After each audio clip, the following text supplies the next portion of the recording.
sedikit melupakan tentang MotoGP. Tapi malam ini, Cak, IWP ingin nge-share ke sampean semuanya tentang update yang sebelumnya. Kita tahu bahwa sebelumnya Fabio Quartararo sangat kecewa, bahkan Fabio meninggalkan para krunya pasca race di Thailand. Dan pada akhirnya, Cak, kita pun mencoba untuk memantau seperti apa perkembangannya dan apakah Fabio Quartararo mau berbicara dengan media. Dan ternyata, Cak, justru update yang datang dari MotoGP, jebule Fabio malah menolak untuk bertemu dengan media. Dia hanya meminta perwakilan dari Yamaha untuk memberikan statement apa yang terjadi kemarin di Thailand dan seperti apa yang dirasakan. Dan kebetulan Meregali dari Yamaha, ini manajer dari MotoGP Yamaha, pun memberikan konfirmasi apa yang dikatakan Fabio Quartararo. Untuk memberikan gambaran kesampaian, IWP sudah siapkan translate atau terjemahan kenapa dan apa yang terjadi. Dan walaupun jujur, Cak, ini juga nggak jelas sih informasinya dari Fabio, ini hanya kulitnya aja. Akan tetapi bolehlah kita share ke sampean semuanya update yang dikatakan oleh Fabio. Walaupun dia menolak bertemu dengan media, tapi dia menitipkan pesan ke para media apa yang dirasakan pada saat race di Thailand kemarin. Berikut kata Fabio lewat Yamaha yang diwakilkan oleh Meregali. Ini katanya, Cak. Hujan turun pada waktu yang paling buruk bagi kami. Kita tidak memiliki banyak waktu di trek basah sebelum balapan dimulai, hanya beberapa menit. Lap pertama balapan benar-benar rumit. Aku didorong melebar oleh Jack Miller di tikungan 1. Dan setelah itu, semuanya semakin sulit. Aku mencoba untuk mendapatkan feeling, tetapi di tikungan 4, aku punya momen dengan visibilitas yang sangat buruk. Aku meminta maaf untuk para penggemar Thailand. Aku berharap untuk melakukan balapan yang lebih baik di depan mereka. Kami memiliki ide sehingga kami terus berjuang keras. Kami akan mencoba untuk bangkit dan kembali lebih kuat di Australia. Nah, itu konfirmasi dari Meregali Yamaha. Jadi kita belum tahu sebenarnya masalah yang utama itu kenapa, ada apa. Bahkan ini juga disebutkan oleh Meregali bahwa mereka atau Yamaha belum mendapatkan konfirmasi dari Fabio apa yang terjadi.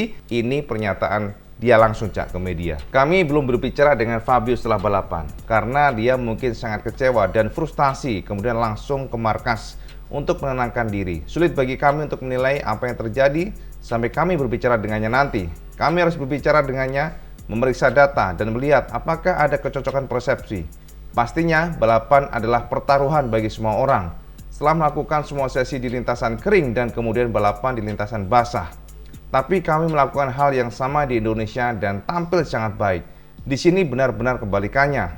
Alasannya tidak jelas. Kami pikir mungkin karena tingkat gripnya jauh lebih rendah dibandingkan dengan Indonesia. Karena jika aspalnya grippy, kami tampil sangat baik. Tetapi ketika tidak menggigit, maka itu masalah bagi kami. Kami perlu memahami mengapa di Indonesia kami berjuang untuk meraih kemenangan dalam kondisi hujan, dan di sini kebalikannya. Kami meninggalkan Thailand dengan perasaan kecewa. Sekarang kejuaraan dimulai dari nol.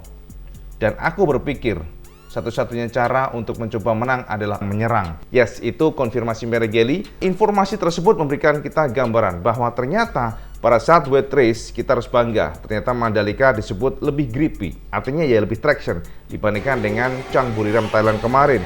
Ya kita harus bangga, ini berarti kualitas aspalnya bagus, Cak. Ini juga dikonfirmasi pada saat IWP di WSBK dulu ya. Saman pasti ingat kalau sampai ngikuti benaran, IWP kan sempat bertemu dengan Jonathan Rea ya, dari WSBK. IWP diajak Kawasaki Indonesia melakukan interview secara khusus, dan memang Rea saat itu menegaskan bahwa even ada beberapa aspal yang terkelupas ya, ada kerikil yang lepas, secara general sirkuit Mandalika merupakan sirkuit yang spesial karena walaupun wet race, walaupun banyak air, akan tetapi dia merasakan bahwa traksinya sangat berlimpah dibandingkan dengan beberapa track yang sudah pernah dia coba. Ini juga terbukti dari konfirmasi Meregali, Cak, dari Yamaha bahwa jebule ternyata Mandalika ini lebih baik dibandingkan dengan Chang Buriram Thailand, khususnya ya pada saat hujan. Jadi kita harus bangga dengan itu. Setidaknya kita memiliki nama yang positif, impresi yang positif bagi banyak tim balap kemarin. Ya memang nggak sempurna lah, tapi secara umum demikian. Jadi itu konfirmasi dari Yamaha. Nah, yang menarik, Kang Mas, setelah Marquez berjuang untuk menekan Pecco dan kemudian dia digagalkan ya, kita sebut digagalkan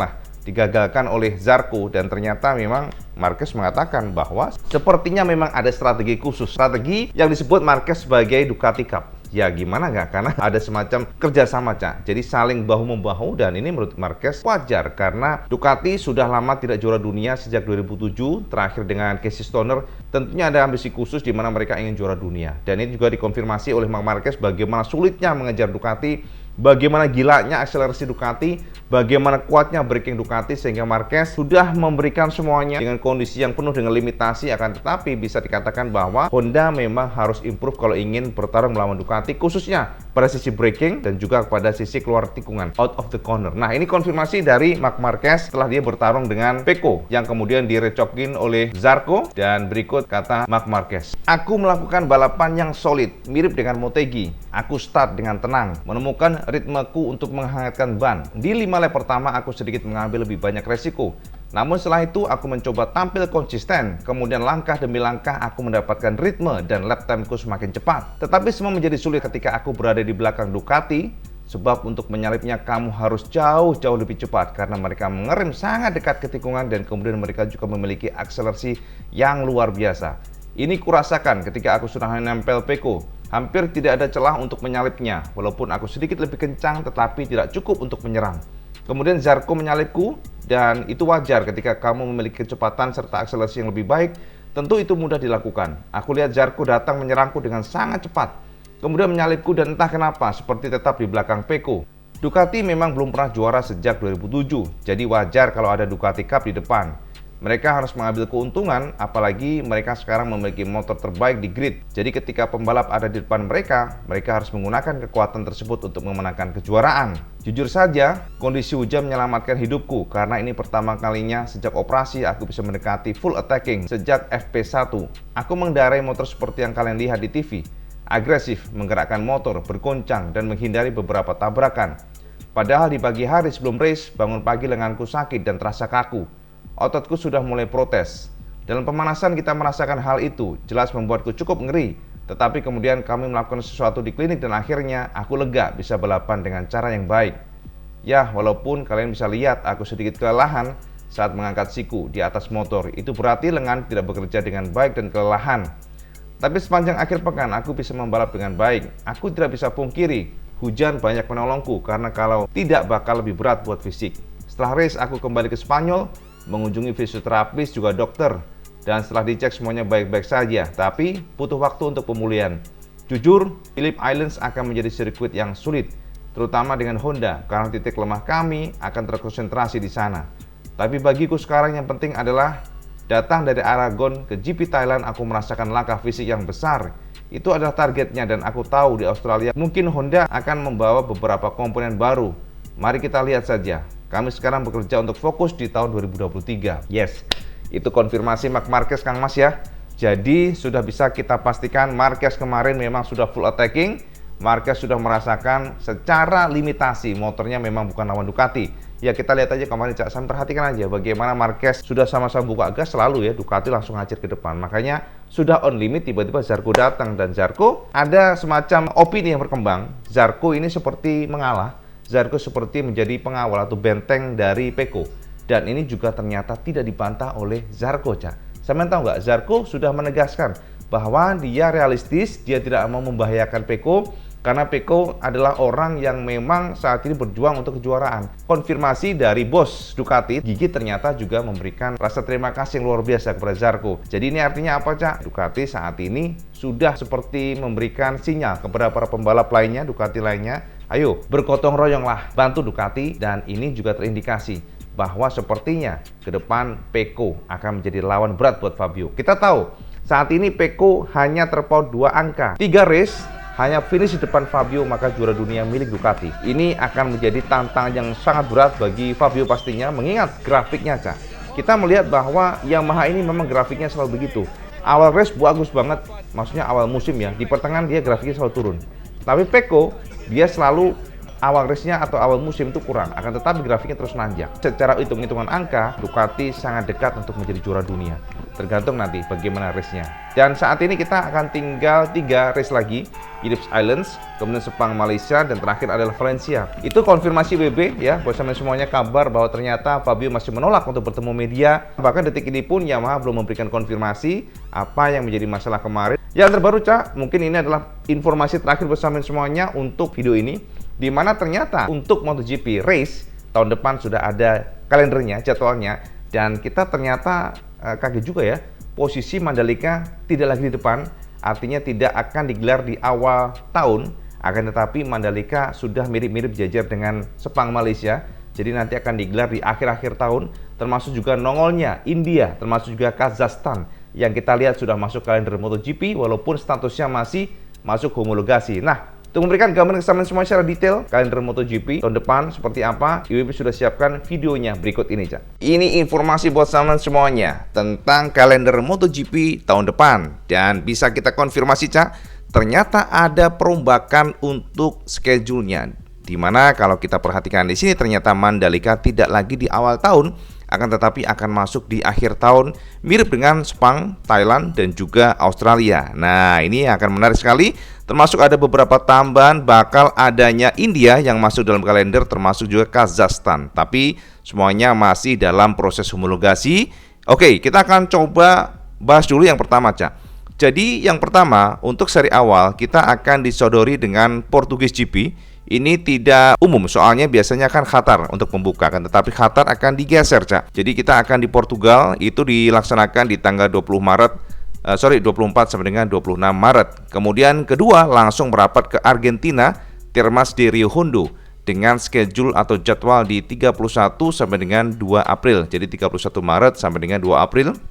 Dan yang ketiga, kita akan menuju langsung ke Amerika, itu pada tanggal 14 sampai dengan 16 April. Dari sini merapat lagi menuju ke Eropa. Pembalap akan menuju ke Jerez, Spanyol, tanggal 28 April sampai dengan 30 April. Jadi ini adalah konfirmasi untuk 4 seri awal. Nah, dari sini langsung merapat ke Le Mans, jadi ke Prancis. Jadi ke seri kelima akan dilaksanakan pada 12 Mei sampai dengan 14 Mei di Prancis GP. Kemudian langsung merapat lagi kembali ke Italia, di mana kita akan menuju ke Mugello, itu pada tanggal 9 sampai dengan 11 Juni. Dari sini semua tim akan langsung terbang ke Jerman, sirkuit Sachsenring. Nah, itu akan digelar pada tanggal 16 Juni sampai dengan 18 Juni. Jadi ini adalah pertengahan musim. Artinya setelah di Juni ini, pada Juni selanjutnya dengan gap yang sangat mepet, tim akan merapat langsung ke Belanda di Titi Sirkuit Assen. Nah, dari sini terbang ke Kazakhstan GP. Ini adalah informasi yang paling baru, dan tentu saja untuk Kazakhstan GP memang masih proses homologasi. Jadi semuanya akan confirm setelah nanti mendapatkan permit atau lulus enggaknya so-called International Racetrack, dan konfirmasinya pada tanggal 7 sampai dengan 9 Juli jika confirm. Para pembalap ini langsung holiday, jadi berlibur selama hampir 1 bulan. Baru setelah itu para pembalap langsung menggelar di Silverstone Circuit pada tanggal 4 Agustus sampai dengan 6 Agustus di Silverstone, pastinya di British ya, jadi di Inggris. Lalu semua pembalap langsung dan tim ya akan merapat ke Red Bull Ring Spielberg, Austria, untuk tanggalnya di tanggal 18 Agustus sampai dengan 20 Agustus. Lalu dilanjutkan ke Barcelona, Catalunya di tanggal 1 September sampai dengan 3 September. Nah, kemudian para pembalap langsung merapat dari sana meluncur ke San Marino GP yang di Misano World Circuit Marco Simoncelli di tanggal 8 sampai dengan 10 September. Kemudian setelah itu, nah ini yang sangat menarik, Cak. Jadi dari San Marino, planningnya adalah ke India. Jadi ini adalah sirkuit baru, namanya Bud International Circuit. Dan jika memang homologasi, sekali lagi, ketika ada titik bintang 2 ya, ini berarti masih proses homologasi. Dan jika homologasinya berhasil, maka akan digelar balap MotoGP di India untuk pertama kalinya di tanggal 22 September sampai dengan 24 September. Setelah itu dari India, semua tim akan langsung terbang ke Motegi. Di Motegi ini akan digelar pada tanggal 29 September sampai dengan 1 Oktober. Lalu dari sini barulah ya, dari Jepang para tim akan melesat ke Asia Tenggara. Dan pertama kali ternyata setelah dari Jepang, yang dipilih oleh Dorna adalah Mandalika. Ini luar biasa. Artinya apa? Untuk GP Mandalika akan digelar pada tanggal 13 sampai dengan 15 Oktober. Dan setelah dari Mandalika, barulah akan digelar ke Australia. Jadi sangat luar biasanya apa, Cak? Ternyata dari Indonesia bukan di Malaysia atau di Thailand, akan tetapi meluncur dulu ke Phillips Islands. Itu akan digelar pada tanggal 20 sampai dengan 22 Oktober. Nah, dari GP Australia Phillips Islands, maka para tim akan terbang langsung ke Thailand atau di Buriram Chang. Dan kita tahu bahwa ternyata untuk digelarnya balap dari Australia GP ke Thailand ini sangat mepet, karena hanya seminggu mereka langsung terbang pada tanggal 27 sampai dengan 29 untuk digelarnya. Dan kemudian barulah dari Thailand para tim MotoGP akan gelar pada tanggal 10 sampai dengan 12 November.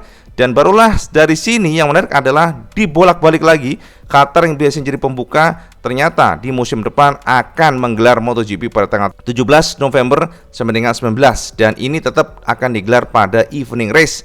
Sementara Valencia seperti biasa akan menjadi seri penutup di sirkuit Ricardo Tormo pada tanggal 24 sampai dengan 26 November. Yang menarik adalah dengan dirombaknya untuk schedule tahun ini, tahun depan akan dimulainya pertama kali secara histori adanya sprint race untuk MotoGP. Ini akan sangat menarik. Itulah update IWB buat schedule MotoGP tahun depan. Nah itu Kang Bro ya, informasi buat semuanya. MotoGP paling update hari ini. Kita sudahin dulu dan seperti biasa kalau teman suka video like, share, dan subscribe. Ojol sama soal ilmu waktu kali ini paling penting. Assalamualaikum warahmatullahi wabarakatuh. Salam sejahtera.